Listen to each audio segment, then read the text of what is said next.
अस्सलाम वालेकुम दोस्तों, मैं हूं मोहम्मद तैयब अब्बास रोमानिया से।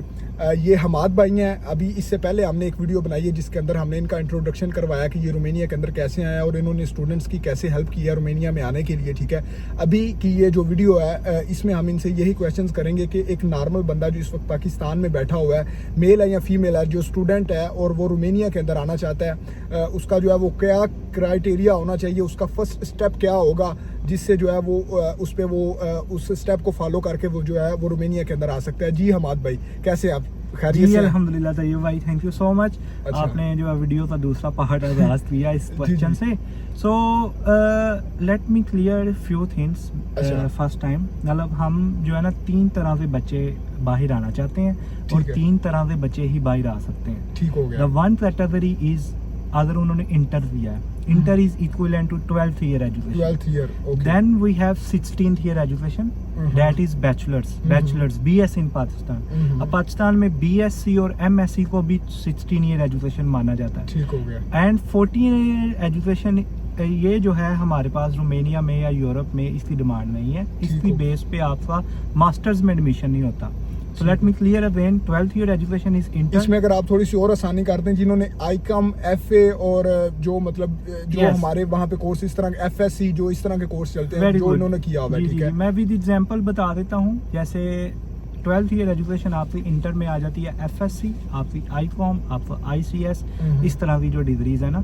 और 14 year एजुकेशन जो मैं बता रहा हूँ कि उसकी डिमांड नहीं है, उसकी बेस पे आपका एडमिशन नहीं होगा, वो होती है आपकी BSc, आपका BA, आपका BBA। ये जो है अदर 2 year एजुकेशन हैं तो ये कंसीडर नहीं होती, इनकी बेस पे आप एडमिशन नहीं अप्लाई कर सकते। ठीक हो गया। So you will consider your inter. आपके वो जो 2 साल हैं वो आपके एज एक्सपीरियंस काउंट हो जाएंगे, इस सेंस में काउंट हो जाएंगे। ठीक हो गया। So 12th year education is equivalent to inter. उसमें आप जो है वो BS प्रोग्राम में अप्लाई करते हो, bachelors in data science in Romania.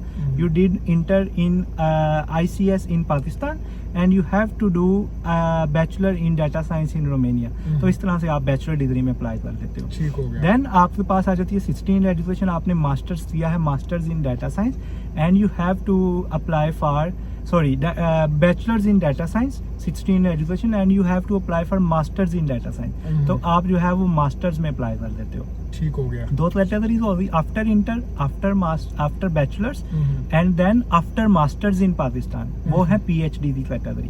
तो इन तीनों में जो है वो डिफरेंट स्टूडेंट्स आते हैं, डिफरेंट यूनिवर्सिटीज में आते हैं, और जो है वो ये बेसिकली 3 हमारी जो है ना वो मेन कैटेगरी जो जिन्होंने यहाँ तक जिनका क्राइटेरिया वो आगे जो है वो कंसीडर कर सकते हैं रोमानिया में आने के लिए। ठीक हो गया। अच्छा, अब इसके बाद फर्स्ट स्टेप क्या लेना होगा उस स्टूडेंट को जो रोमानिया में आने का सोच रहा है? उसने यूनिवर्सिटीज जो हैं वो कैसे सर्च करनी है, या जो यूनिवर्सिटीज का टाइम पीरियड होता है स्कॉलरशिप वालों का या जो प्राइवेट एडमिशन वालों का, वो एक तो टाइम पीरियड सबसे पहले क्लियर कर दे, फिर उसके बाद अगर उसने आना है तो उसका जो है वो पहला स्टेप वो कहाँ से शुरू कर सकता है इस चीज़ को जो है वो स्टार्ट करने के लिए? जी, वेरी गुड पॉइंट। मतलब दूसरा सवाल बनता ये है कि what is the time limit and the time scale. So मतलब हमारे पास रोमानिया में 2 तरह से एडमिशन होते हैं। One is on scholarship and the second admissions are you have to come on your private basis। Okay, so you will pay your fees on your own। तो जो scholarship है उनकी जो डेडलाइंस हैं वो मार्च के एंड पे हैं। अच्छा। हर साल हर साल में 1 दफ़ा एडमिशन्स होते हैं। मतलब वो 2 सेशंस नहीं है जैसे यूके या US में होता है ना कि आप सितंबर बेस भी आते हैं, आपका बैच जो है वो मार्च बेस भी है। इसमें साल में 1 दफ़ा एडमिशन्स होते हैं। जो स्कॉलरशिप की डेडलाइंस हैं वो मार्च, एंड ऑफ मार्च है। एंड देन लेकिन ये शुरू कब से होती हैं?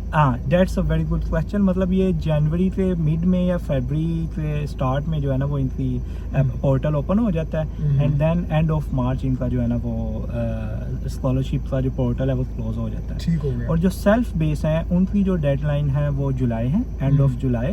सो it means you still have 2 months to apply in Romania.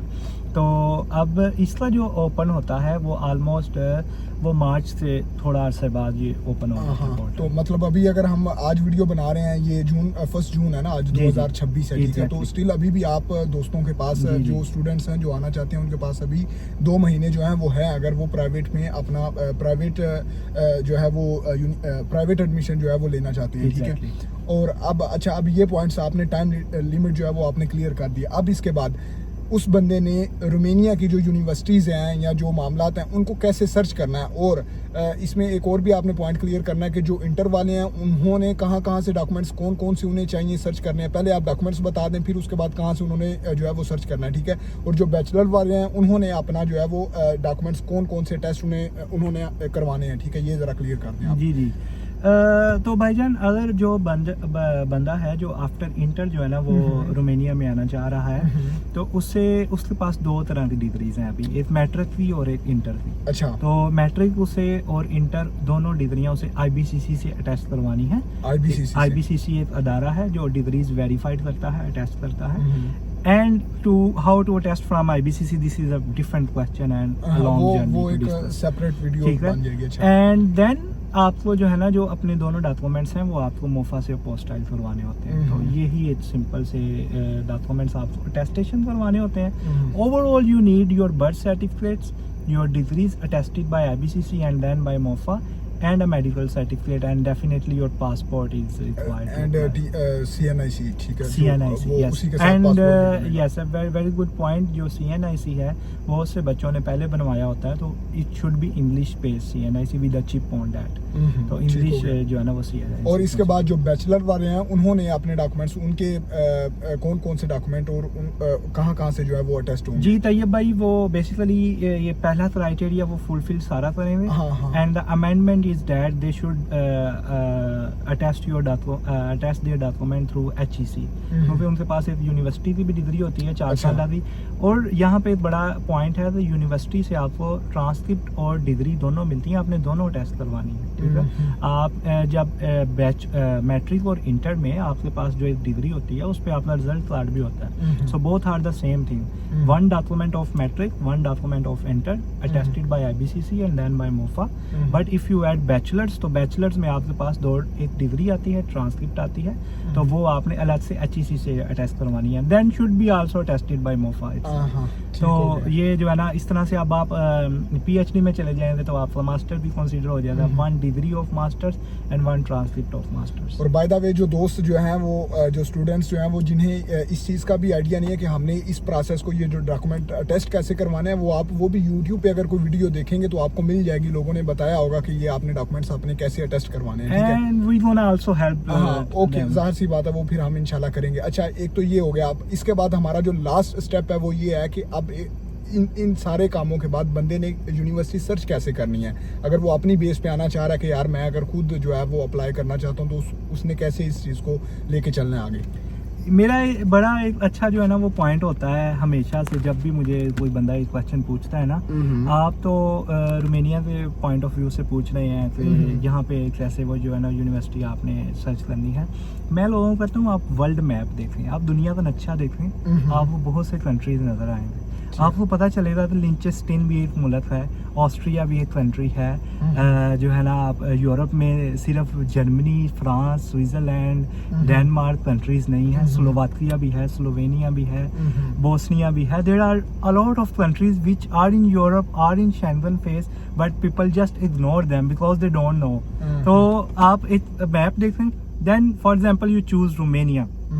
अब आप जो है ना जैसे आप ICC की रैंकिंग देखते हैं ना, तो ऑस्ट्रेलिया की टीम नंबर 1 पे है, इंग्लैंड की टीम नंबर 2 पे है। इसी तरह यूनिवर्सिटीज़ की भी रैंकिंग होती है। अच्छा। आप जस्ट लिखें रोमानिया यूनिवर्सिटी रैंकिंग, तो आपको वो सारी यूनिवर्सिटी की लिस्ट आ जाएगी, आपको इजीली पता चल जाएगा what are the top rank universities in Romania and all the universities in Romania. तो देन आप अपने आप से पूछें कि आपके कितने नंबर हैं, आप किस खाते में आते हैं, आप टॉप रैंक यूनिवर्सिटी में एलिजिबल कर पाते हैं या नहीं, तो उस हिसाब से आप यूनिवर्सिटी चूज करें। And then you should dig into the university and look into the university for the several program। आप फिजिक्स में जाना चाहते हैं, आप आर्ट्स में जाना चाहते हैं, आप इंजीनियरिंग में जाना चाहते हैं, तो वो आपने फिर खुद देखना है कि आपका क्या जो है ना वो डिग्री है और आप किस में जाना चाहते हैं, और आप उसमें फिर डिपार्टमेंट सर्च करें, उनकी रिसर्च को देखें, उनकी एजुकेशन को देखें, and then you can apply. But the process is general, even you are applying for engineering और for some degrees like physics और केमिस्ट्री, तो मतलब आप अप्लाई एक ही पोर्टल पे करेंगे, द सेम प्लेटफॉर्म,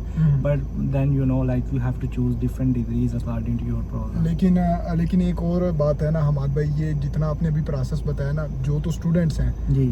जो वाकई सिंसियर हैं, आई थिंक वो तो मेरे ख्याल से सर्च कर सकते हैं और जी, वो जी, आ भी जी। जाते हैं। लेकिन कुछ दोस्त हमारे इस तरह के होते हैं जो जिन्हें जैसे हम पाकिस्तानी समझ लें कि 50-50 हम कह सकते हैं, जिन्हें हमें ये होता है कि यार हाथ पकड़ के जो है ना वो हमें चलाया जाए या हमें बताया जाए, हमें आइडिया नहीं है इस चीज़ का ना। तो ये भी एक चीज़ होती है हमारे पाकिस्तानियों के अंदर, ख़ास तौर पे हमारे अंदर, समझ लें कि हम सब के अंदर ही। मैं कोई वो अल्लाह माफ़ करे किसी को गलत नहीं बोल रहा, Definitely we ठीक are है। also in किसी them. हाँ, किसी बंदे को इतनी वो नहीं होती कि यार मैं इसको जाके खुद सर्च कर लूँ। तो अगर इसके अंदर मैं सोच रहा हूँ कि अगर इसके अंदर हम एक प्राइवेट सेशन अगर कोई बुक करने वाला सिस्टम बना लें कि एक बंदा अगर आना चाहता है, स्टूडेंट्स अगर आना चाहते हैं रोमेनिया के अंदर, ठीक है, तो कोई हम एक इस तरह का जो है वो बनाते हैं प्रोग्राम। जैसे एक मिसाल के तौर पे एक बंदा हमसे सेशन बुक करता है 1 आवर के लिए 15 से 20 यूरो जो वो हमें पे करेगा। उसके अंदर हम उसे गाइड करेंगे कि भाई ये आपका मैप है, यहाँ पे आप यहाँ से शुरू करके यहाँ तक आप आ सकते हो। और ये फीस रखने का भी मकसद हमारा सिर्फ यही होगा कि सिर्फ सिंसियर जो लोग हैं, सीरियस लोग हैं, जो वो हमारे साथ सिर्फ अटैच हों। क्योंकि इस तरह टिकटॉक पे, व्हाट्सएप पे बहुत सारे मैसेजेस, यूट्यूब पे भी होते हैं जिनका हम जवाब नहीं दे सकते, ठीक है। तो बाकी आपका बहुत शुक्रिया, आपने इतना टाइम दिया, ठीक है। इंशाल्लाह आगे देखते हैं। अगर इस वीडियो के अंदर इतनी डिमांड आती है कि लोग कहते हैं कि भाई आप हमें जो है वो कोई लिंक दें, प्राइवेट सेशन हम बुक करके आपसे बात करते हैं, आप हमारा प्रोसेस करें। इवन कि अगर आप खुद नहीं करना चाहते, आप हमारे थ्रू भी आना चाहते हैं, तो हमाद भाई जो है वो ये सारा प्रोसेस करेंगे। इन्होंने ऑलरेडी लोगों को बुलाया, ठीक है। तो हम आपको जो है वो जो भी नॉर्मल सी बात है, हमारी फीस होगी कंसल्टेंसी की, वो हम आपसे पे करेंगे, वो हम आपसे लेंगे और हम आपका इंशाल्लाह वो सारा प्रोसेस आपको जो है वो करके देंगे। और इंशाल्लाह जो भी सूरत हाल होगी वो सारी आपको पहले जो आप सेशन बुक करेंगे उसके अंदर आपको बताएंगे, फिर आगे जो आपका प्रोसेस होगा सारा वो आपको गो थ्रू करेंगे कि आप इस तरह जो है वो अपना सिस्टम कर सकते हैं, ठीक है। तो बाकी इंशाल्लाह अगर वीडियोस की ज़रूरत पड़ी हमाद भाई, तो इंशाल्लाह हम दोबारा जो है वो मज़ीद वीडियोस बना लेंगे इस टॉपिक के ऊपर, ठीक है। तो बाकी हमाद भाई का भी चैनल है यूट्यूब के ऊपर, आप सर्च कर सकते हैं, डॉक्टर हमाद रशीद जो है, उसके ऊपर भी इन्होंने मेरे ख्याल से काफ़ी डिटेल्स वीडियो बनाई है आज से 3-4 साल पहले। उससे भी आपको काफ़ी जो है वो हेल्प मिल सकती है, ठीक है। तो बाकी इंशाल्लाह मिलते हैं एक और नई वीडियो के साथ। तो अपना ख्याल रखिएगा। अल्लाह हाफिज़।